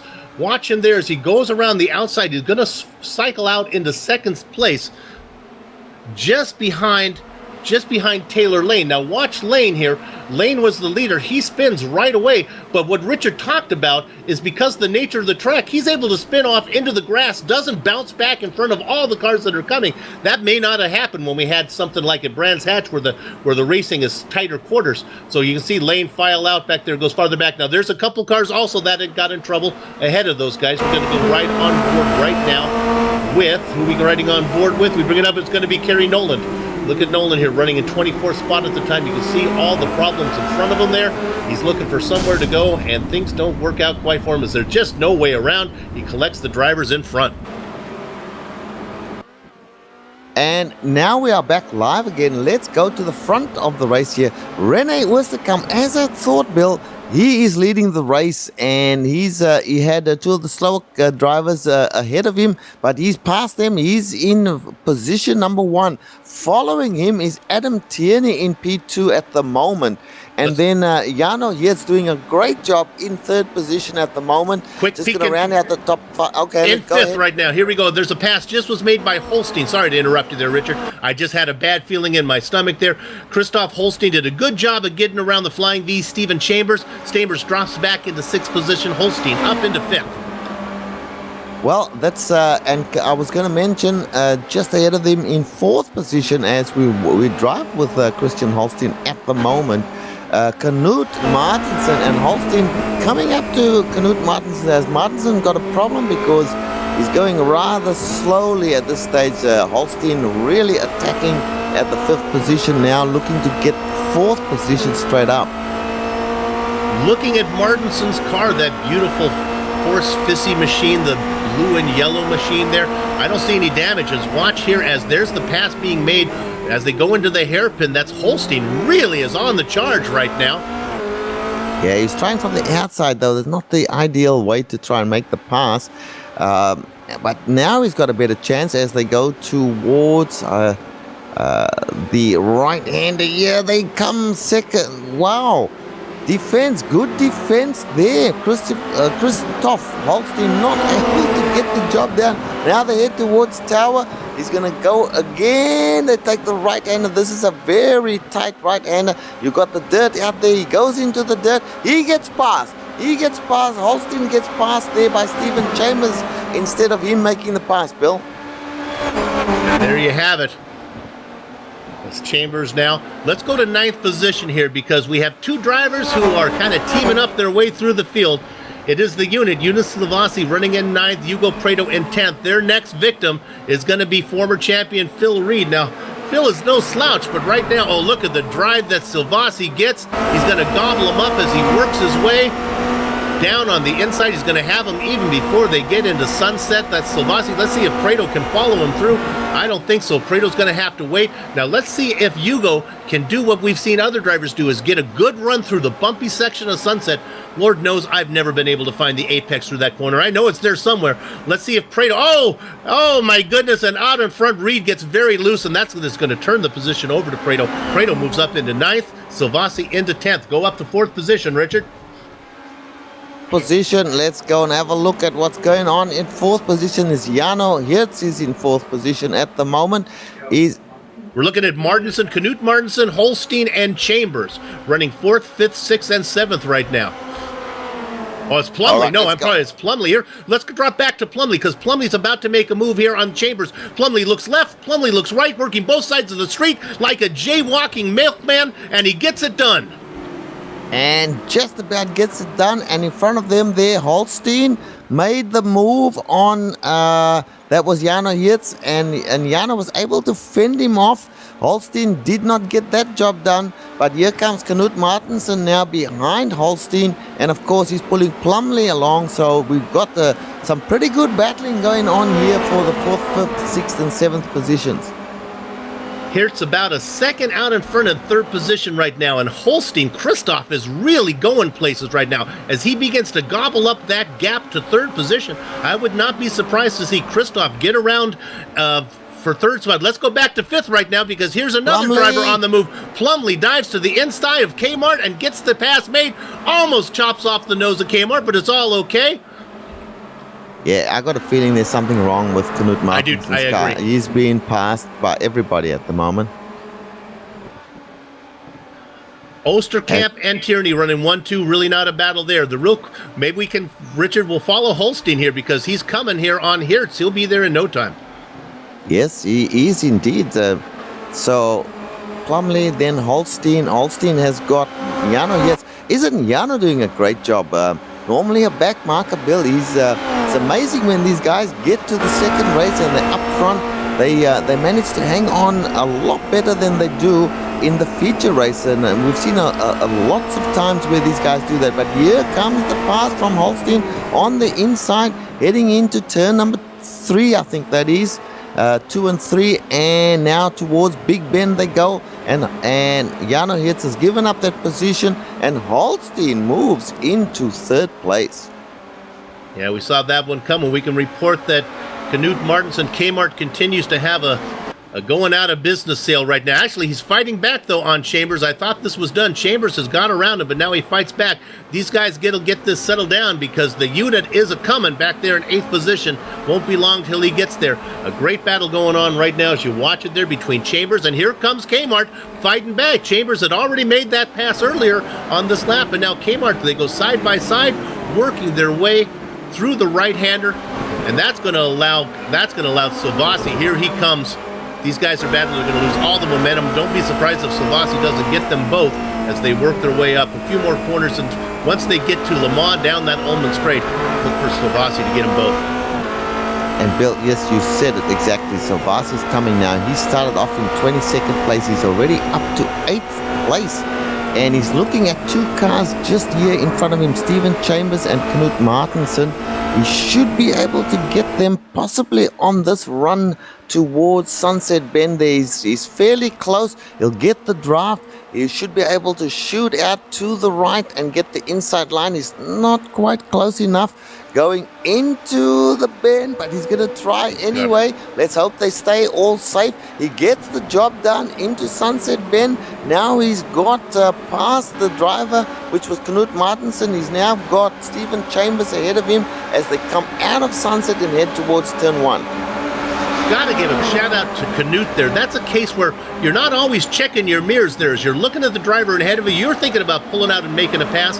He was able to not only know that he might be able to get around Chambers, but he needed to wait until the unit made his pass. Now here comes Silvassi. Silvassi's going to have to wait till they get through this twisty section. When they get to Big Ben here, they'll be able to do this, and then probably look for Silvassi to get this pass done going into the hairpin. Silvassi is just doing a great job in this race. We've seen other races where he started way back and got caught up in troubles on the first lap, but here he is, side by side they go now, and that is Knut. That's not Knut Martinsen, that is Steven Chambers. He's just past Chambers. Chambers coming under attack from Martinsen again, and Martinsen trying to go on. He's outside to try and make the pass as they head down towards the right-hander side by side. Don't get into Silvassi. Silvassi gets out of the way ahead of them. Knut Martinsen makes it happen. But Bill, he made the pass from the outside. What a great drive. That's a case. We go to P5 there. That's a case of a. We're gonna look at. We're still on board there with Chambers. Top 5 rundown is where we're gonna go right now. Out in front is René Oosterkamp. He's got about a 5.5 second lead over Adam Tierney, who's got about a 4 second lead over the man on the move, Christoph Holstein. Let's go ahead and mark that gap again. It is right now under 4 seconds between Tierney and Holstein. We'll see what Holstein can do. Robert Plumley running in 4th position, and if we know one thing about Robert Plumley, he makes it tough to get around. He's pulling away right now from Jarno Hertz. I think that Hertz is going to settle down into 5th. Then we have 6th position. This is this battle going on here. Now, I'm seeing Chambers. Silvassi there. Silvassi running 6th. The battle continues. Let's go back and look at Chambers and Martinsen again. And now here comes Prado into the mix. Prado looking for a way to go. Out in front, that is Chambers has the lead. Martinsen stuck on the outside. He's not going to be able to do anything from there. Here comes Prado through inside of Martinsen. Gets that done. Now let's go ahead. Yeah, I was just going to say, Juni Silvassi just had a look at the timing and scoring. 13 seconds from the lead. He is about 13 seconds gone in the race. This is a 25-minute race, so about 12 minutes left in the race. Can Juni Silvassi come from where he is, Bill, to try and take first place? Here he is attacking once again. Gets past Jano Hirtz without too much problems into the hairpin. Looking at Prado right now, still working on Chambers right now. And this is a great battle because here comes Martinsen back into the mix. They all almost touch wheels there. Prado and Martinson almost get together, but they do not. Prado doing his very best to get around the flying V. Chambers fending him off as they are Cialis bathtub side by side. They work through the right-hander. Prado with a better run, he'll have momentum. He's able to get the job done. Moves up into 7th position. Chambers back to 8th. Martinson in 9th. I'm not sure if Chambers and Martinson are done right now, but that closes up shot. Let's go up and look what Richard was looking at there. Here comes Silvassi, right, closing up on Plumley. That is correct, and that's a great battle that you were just describing there. Chambers, Martinson, Prado. Prado now got the better of those guys, but look at Uni Silvasti coming back onto the Ullman straight once again on lap number 7. No pit stops in this race. It's a sprint race to the end. Here comes the unit, as you like to call him. Up ahead of him, we have Robert Plumley. Robert, I don't think, is going to be able to hold out the fast charging Uni Silvasti. So he's already, Uni Silvasti, up into 6th place. Or is he in 5th place? Let me count that down. Looks like he's in 5th place already. Right now. Working on Robert Plumley. Now, we've seen Sugar Plumley take a weaving line like Rumpelstiltskin back and forth. Right now, Plumley is out on the grass. He's going to have to surrender that position. He does a good job of keeping it straight, but give 4th position now to Uni Silvassi. Maybe that's the best thing that happened there to Robert, to have that happen so quickly. But you've got to be so careful, Bill, when people are out on the weeds there, or they're in the dirt. They can make a mistake and come back right in front of you. That did not happen. Uni Silvasti got past safely ahead of Robert Plumley now. And he's got in his sights Christoph Holstein. And Christoph Holstein is on the podium at the moment. Looking at a battle for 13th position here. This is Sarah Dove having a great battle. She is right now going to surrender that spot to Lee Robinson. Lee Robinson gets that done. Sarah was on the inside going in the hairpin. She could have forced the issue. She's going to give that up. Robinson moves up into 13th. Sarah Dove back into 14th position. And now they are running up onto the back of Evan Emery. But I think Emery's going to be faster than both of those guys. Hey, stay on it a minute. Sarah not surrendering the Casper yet, as I wanted, instead of saying giving up the Ghost. She's still fighting there, hanging on to the back of Robinson, but I think that's probably done now. I'm not going to say a word. I'm not even looking. I've got my eyes closed, Sarah, just in case. And I saw nothing there. So I am here looking at Uni Silvasti. Uni Silvasti is making every single corner a winner for him. He is currently in 4th position, looking at Christoph Holstein in 3rd place up ahead of him, going through Sunset on lap number 8, Bill.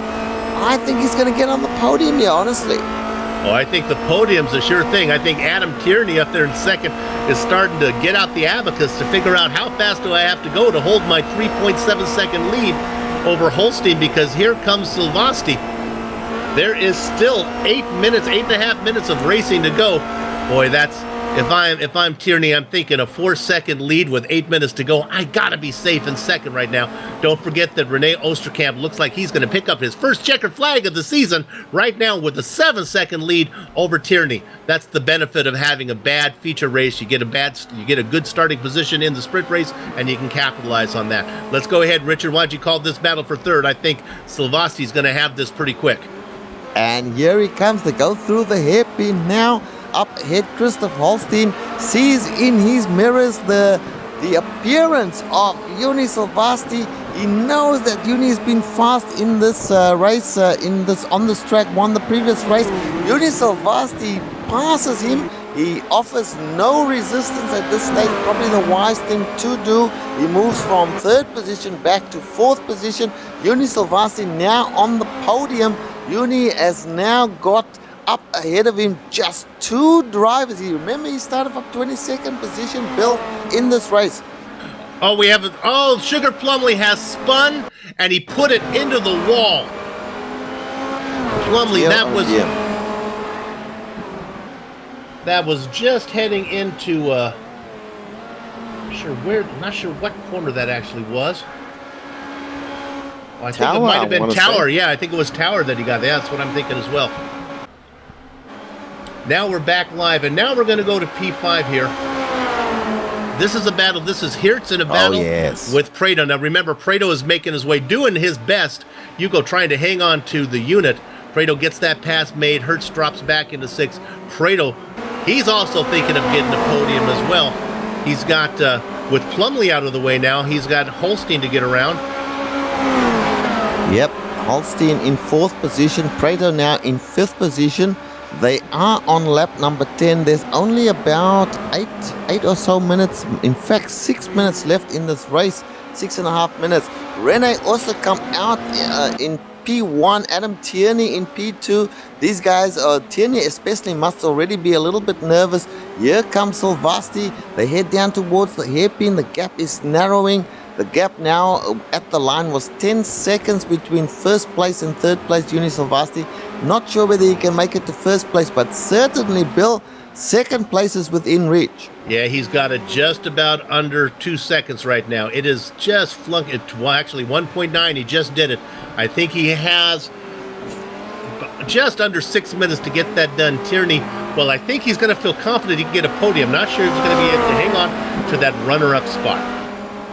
Yeah, and let's just have a look and see where Holstein is. Holstein kind of dropping back a little bit there from Juni Silvasti. So it looks like the podium at the moment is what it is. It's a battle for 2nd place is what we've got to concentrate on. And Hugo Prado we've got to keep an eye on because he's coming for Christoph Holstein as well. The good news is that gap is about 4.2. And I know Prado's coming fast, but with almost 5 minutes to race, probably Holstein should be able to hang on to that time. Hertz looks steady in 6th position. I want to quickly go back to 7th because this is going to end up with somebody in tears. This battle has been going on the entire race. Kmart, Chambers, and now joining it is former champ Phil Reed in the mix too. At least Canute has gone out in front. While that battle was going on with Stovasi getting around Holstein, this battle was side by side between Chambers and Kmart right now, but that's settled down. Here comes Phil Reed. Reed started in 18th position, looking to get around 9th right now. That would be Phil Reed. Also in the mix back there is Christian Tkach. Tkach started 21st, not going through the field as fast as Juni Silvasti was, but at least in the top 10 right now. Yeah, Christian Tkach slightly back from the guys in front of him. Phil Reed definitely in it there. Stephen Chambers in it. Let's go to 2nd. Here we go. Here comes Tierney. He got gobbled up so fast. Silvasti got there before we could even finish that little battle. Right now, they're side by side as they work their way into the hairpin. Silvasti on the outside. You can't make that work, can you? The unit says, yes, I can. I get the power down, and he powers around Adam Tierney. 2nd place goes to Silvasti. 3rd position now back to Adam Tierney. Commanding driving by Juni Silvasti, championship stuff. That Adam Tierney braked early for the hairpin, thinking that the outside position couldn't possibly get into the turn ahead of him. Well, guess what? Juni Silvasti just made it look easy, and it was not easy, let me tell you. Now Juni Silvasti's into 2nd place. There's a little bit of a bobble there coming out of tower. Now René Oostenkamp is ahead of him. I don't think he's going to have enough to catch René, not with the time that's left here. Only a matter of about 4 minutes left, 3 minutes? So let's look at 9th position right now. This is Phil Reed playing defensive right now. He's got a very hungry Christian Tkach behind him. Reed can't defend everywhere, and Tkach makes the move up into 9th position. Phil Reed drops back to 10th. Not sure if Phil's going to have enough. I'm not sure if Christian's going to have enough to get to Stephen Chambers, who has about a 2nd lead with time running out. That would be a battle for 8th. But go ahead, give 9th to Tkach, 10th position to Phil Reed. Yeah, great battling going on. And incisive driving by some of these champions here. Tkach we just saw just powering through, passing Phil Reed. We saw Juni Silvasti powering through, passing Adam Tierney. Great driving on the part of these champions. Not much time left in the race, something like 2.5 minutes. So where's our leader? Let's go and have a look at the leader to figure out how many laps there might be left. I think there's still 2 laps to go. He's got about a 10-second lead there. He's quite ahead. Let's as we see our leader there, maybe we better quickly jump back to 8th position because it didn't take long for Takech to get to the back of the Flying V. Stephen Chambers, now remember, Chambers was in that battle with Kmart the whole race. But right now, he's got to play some defense as they head into the hairpin. Look at that. Chambers is not going to play defense. He's going to take that outside line, and this is going to basically say, go ahead, you're faster than me. I'll leave you room, and go ahead, give that. Oh, he fights back, though. That's some good racing. Look at the drive from the outside that Chambers was able to get, and the pass is not finished up yet. In fact, he's still fighting. Chambers hanging in there, with Takach still looking to get in there, but now finally Christian able to close out the pass, move him up to 8th position. Yes, and he may just have enough time to get to Martinson. We'll just keep an eye on that. The laps are running down. We should see the white flag pretty soon. Don't call it ahead of time, guys. Now, right now, our leader is just heading into sunset, and let's go ahead and look how much time is left. 1 minute and 15. I would think that means that this will be the white flag this time around. Yes, so our leader crosses the start-finish line for the next to the last time. The next time he does that, he'll be seeing the checkered flag. No real battles in 1, 2, 3, 4, 5th. The real battle starts back there, what we were watching. Yeah, to catch. And in Catch fact, the man on the move at the moment. He has 1 lap to try, and we are on the white flag lap. The catch is, where is he? What is his position? It looks like it's about 8th place. And he's looking up ahead at him at Knut Martinsen. Can he get to Knut Martinsen? here's a battle for 13th. We're looking at Alexander Valdo being passed on the inside. We saw this guy have a great feature race. It's Ty McLeod, and he works his way up into 13th. Nice run from Ty. McLeod started in 15th position, so he's had some issues. Picked up a few spots. Here comes the catch. They're coming through a big bend, heading down towards the hairpin. The gap is closing very quickly between Christian the Catch and Knut Martinsen. Knut was having a look at Jano Hirsch in front of him. He's too far back. The big battle is right here, Bill. It's a battle for a top 10 position here. Christian the Catch coming from, where did you say, 21st place? Yep, having another run, doing a good job. We have plenty of time to cover it. Our leader is just going through Tower right now, so we have time to stay on this one. The Catch should be able to get him. They come in here, they're going to be looking at Tower, then down through this twisty section. He probably won't be able to get him until they go into Le Mans down the Ullman Straight. Won't have enough time to get him before the start-finish line as it comes too quickly. If he can't get him before sunset, he's not going to get him.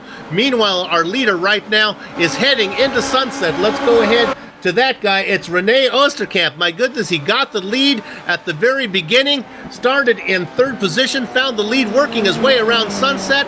Round number 6 of the Apex Online Racing's Formula Renault 2.0 sprint race goes to Renault Osterkamp. And the Catch managed to pass Knut Martinsen. He did it through the S's, heading into the Ullman Straight. There's an opportunity for Martinsen to get it back. This is a battle for, which position are we talking about here? 7th or 8th place. Yeah, Martinsen now up into 7th. They fight nose to tail. A little bit of a momentum for Takach, and I think Takach is going to get the position. Takach is going to be credited with 7th. Martinsen gets 8th. You know what's interesting is I think Takach may have made that pass too soon. Gave Martinsen a run down the straight.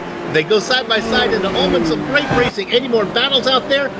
Let's see if we can find any more. Looks like it's pretty much settling down. Let's go to 15th. Yannick Nienhuisen, a little battle there with Patrick Kessler. We'll see if Kessler can make any bit of a run through Sunset. Nienhuis does not get a good drive out of Sunset, but I just don't think there's enough tarmac before the start-finish line. Let's go ahead and give Nienhuis the official position is 15th, 16th position to Kessler. Sarah Dove going to finish on the lead lap in 17th spot. And the last car, he started on the front row. He's going to finish on the lead lap. The last car on the lead lap, exactly, almost where he finished in the feature race. That would be Taylor Lane. But he did a good job of starting out in front, kept out of trouble. Nice job, Taylor. Okay, this is the Global Sim Racing Channel's coverage of the Formula of Apex Online Racing's. What are we here? This is so long. This thing goes on forever. It is the Formula Renault 2.0 Championship, round 6 from Sebring. We're going to take a short break. We'll be back in just a few.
Welcome back to the Global Sim Racing Channel's coverage of, for the sake of brevity, I'm going to use the initials, AOR Formula Renault 2.0 Championship.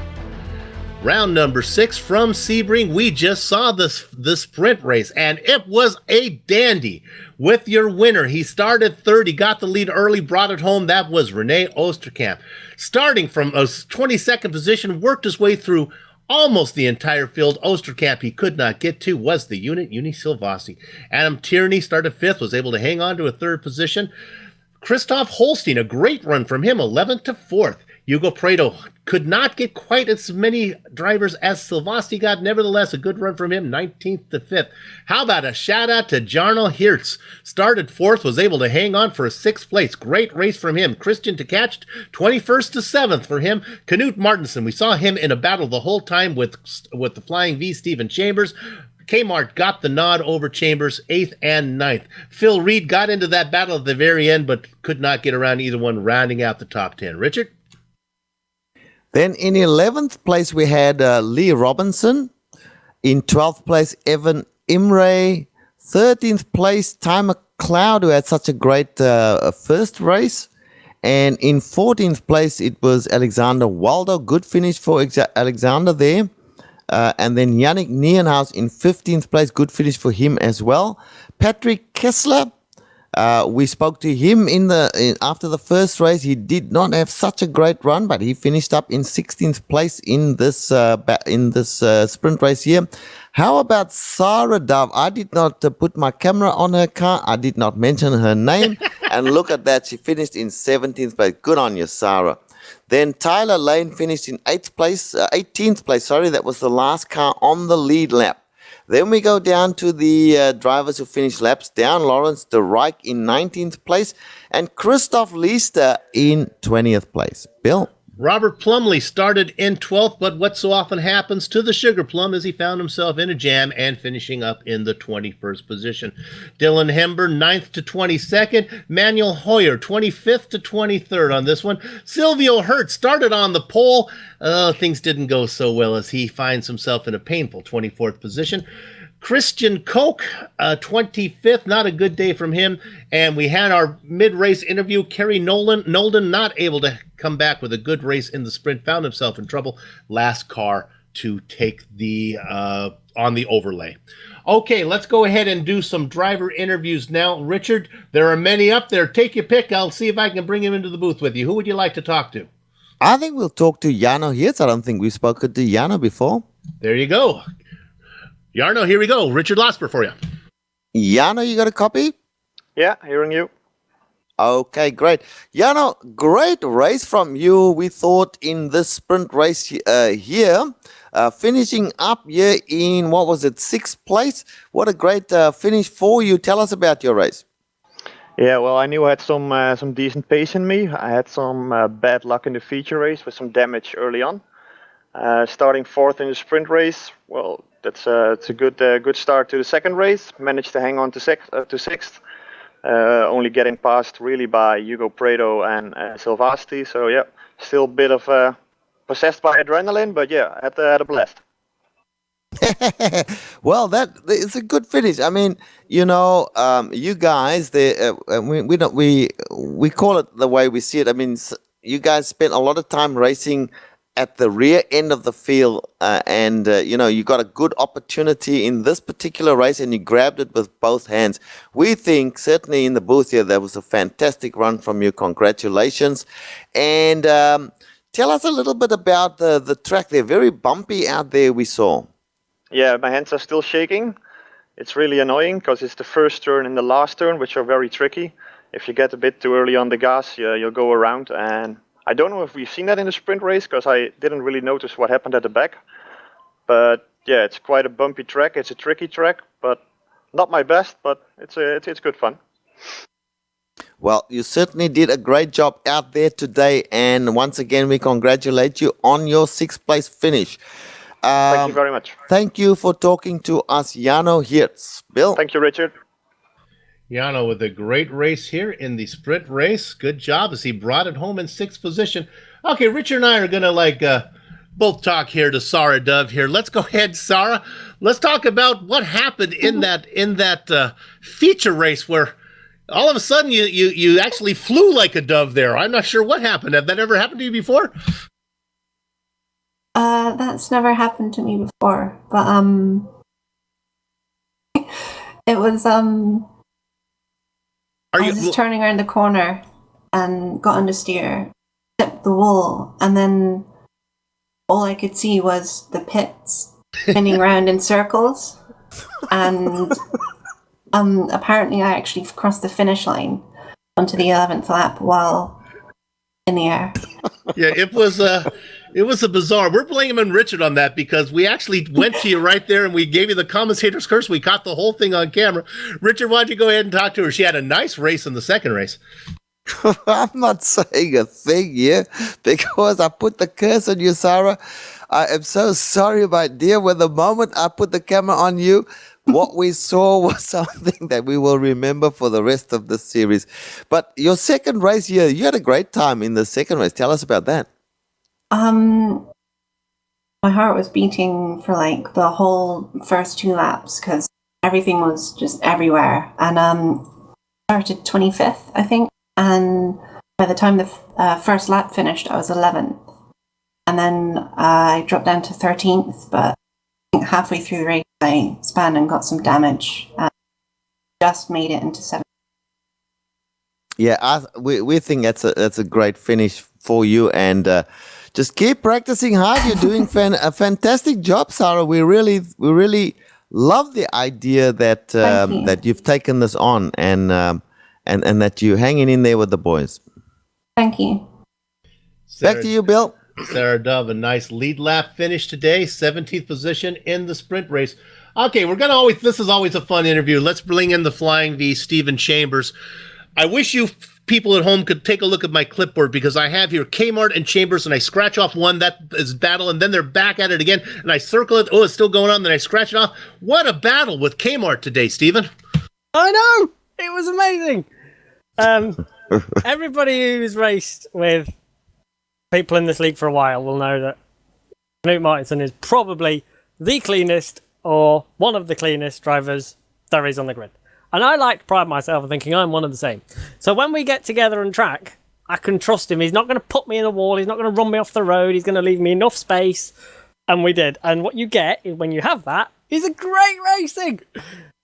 And it went on for the entire time. It's like you guys was okay. That battle's done now. And I look, you guys were still going at it. We were passing notes to each other here in the booth saying this is going to end in tears, but it worked out well. You got the best at him then at the very. Actually, no, he got the best of you, but it wasn't over until the very last end. No, annoyingly, Christian DeCatch got involved and kind of ruined it a little bit. But well, he had places to go. DeCatch had places to go. Well, we had places to go, just not quite as quickly. But it doesn't matter. It's my first top 10 finish, which is I'm proud of. I don't mind. I had 2 clean races. A track I despise. I hate it. It's too bumpy. There's too many corners. The curbs want to kill you. It's horrible. But best result. So that's annoying. Well, congratulations on this. Will help. This will help in the points for your team here. A nice 9th place finish and a pretty good result in the first race. Somewhere in there, you were in the points, I believe, on the first. Yeah, there you go. So you're okay. So congratulations on a good result today. Thank you very much. All right, the Flying V, Stephen Chambers, always a good interview. Looking for comments here. Are we done, Director, or are we going to go one more here? We'll go one more. Let's go ahead and bring in Sudden Strike here, Lawrence DeReich. Not sure what we're going to talk about Lawrence here with. I don't really think he had a very good race. Lawrence, you have a copy? Yeah, I have, Bill. We'll talk to you because you're a good interview, but not your best performance today. Well, the race was. Whoops, we're cutting out talking to your mic there because the sound is picking up. There you go. We got you now. Feature race was pretty good actually, but the sprint race I was caught up in an incident turn 2 with Yannick and a Leister. So I had front wing damage, and I had to go to make a pit stop to front wing, so I was 25 seconds behind the field, and then I pushed and I came back behind Waldo, but because of the incident points I got in the contacts, I was already on times 9, and then I made a move on Waldo, but actually I outbraked myself a little bit. I could hold the chicane of the hairpin, but I had some small slight oversteer on the exit, and I got touched by Waldo. It was not his fault; it was pure my fault. So I got a DSQ in the end. It was a shame because my pace was actually pretty. Well, if you 10 seconds behind number. Yeah, you're cutting out there again. If you're going to pick up that the disqualification, you want to have it in the sprint race, because sure enough, the feature race, what did you get, about 6th position, I guess, in the first race? Yeah, I started P12. My quali lap was only a banker. I had a minor off track in the second lap, so only P12. But I had a real consistent race, and like I said, I had a few battles in the beginning, Yannick and Gary and Evan. But when the field cleared a little bit, I could drive my own pace, and in the end, Patrick and Ty were in front of me. The gap was 4 seconds the whole time, and then in the end, Ty and Patrick got a little bit of a collision, I think, at the hairpin, so I could overtake Ty, and Patrick suffered with some front wing damage, so I could take him as well. So yeah, P7, I'll take it. Yeah, you're starting to pick up a little momentum after a slow start. Congratulations on the good performance here today, and good luck as we head into the second half of the season. Yeah, thank you. Next week will be Zolder, so it's the sprint race there. Will be my 50th race in the league. Some celebrations there, hopefully. There you go. That's silver anniversary. Congratulations. Yes. As we talked to Lawrence de Rijk, and actually, if I know my anniversaries, I believe that's the golden anniversary, is the 50th one. Okay, let's hope that the lead commentator can find his script so he can close up shop. Oh, okay, here we go. We're going to bring in one more. We're going to talk to former champion here, Christian Koch, as he is did not really have a great race today. I think, I guess he got second place where did you finish in the first one, Christian? Was about second or third? Hello, guys. Third place. Third place in the opening. So that's going to be big points for you. Not so lucky on the sprint race. Not at all. First race was quite good with the qualifying, which I was very surprised to actually beat Ioni, but he's just in his own world track for the race. It was promising to have the pole, but unfortunately you should go into the first gear for the start. Oh yeah, that's right. Yeah, so I lost, I think, 5 or 6 positions, I don't know. And then it was just going for recovery. And actually, I had the chance to get Christian Takash, but then I spun. And this is why I'm here, because everyone who is listening, I wanted to warn because my wheel did loosen up during the race. I have an OSW with the quick release, and I did not check my wheel before the race. So Sebring is that bumpy that with every lap I put in, the wheel was going more loose than the lap before. That is so funny. So it was just a horrible race after the pit stop, where I just tried to survive and don't take any bumps. This was just amazing. Anyways, wanted to thank you guys for the great broadcasting. Always enjoyed it. And finally made it to the podium. So looking forward to get it more often in the future. Well, it's great to have you in for the interview. Thanks a lot. Good luck to you down the road. Thank you, guys. You know what? That's why we do the interviews. Let's talk about what we learned there before we wrap up shop. First of all, we found out why he had such a bad start. He didn't have it in first gear, Richard. And then talk about Sebring. We had 2 interviews where one driver was talking about how exhausted his hands were from the force feedback, and then the bumps actually shook his wheel off of his came loose off of his racing rig. That tells you a lot about this track, what it does to you. Well, that's going to wrap it up for us. Let's go ahead and go to the closing credits. Now, hang on, because don't leave us yet, because these are the people that make this possible. We got to thank everybody at Apex Online Racing. Man, they run a great organization over there, especially their Formula Renault 2.0 championship. We are so glad that they contracted with GRC to broadcast it. We know they had lots of choices when they chose to fly. Thanks for flying GSRC, and we look forward to being around with them for some more seasons to come. Thanks to the company's equipment and software that you see on the screen right now that we use on the broadcast. I have no idea what it does, but Amjad Yaman does, and somehow he makes it all work, and that's how we get these pictures to you. The original music that you heard today on the broadcast, thanks to Eric Eckelman and Casey Lalonde. Come on, guys, if you haven't visited them yet, download some of their music. It's good for keep it handy. So use it like if a burglar breaks into your house, put on some Eric Eckelman. It'll add to the drama of actually fending off the burglar. The AOR returns next week. That's January 27th for round 7. From the chicane-infested Zolder, and GSRC will be there in Belgium to bring you all of that virtual doubleheader action. If you'd like to find out more about GSRC, including dates and times of upcoming broadcasts, or to find out about archived broadcasts or arrange GSRC to broadcast a race of your own, your best bet is GlobalSimRacingChannel.com. We're also on Twitter at GSR Channel and Facebook at Global Sim Racing Channel.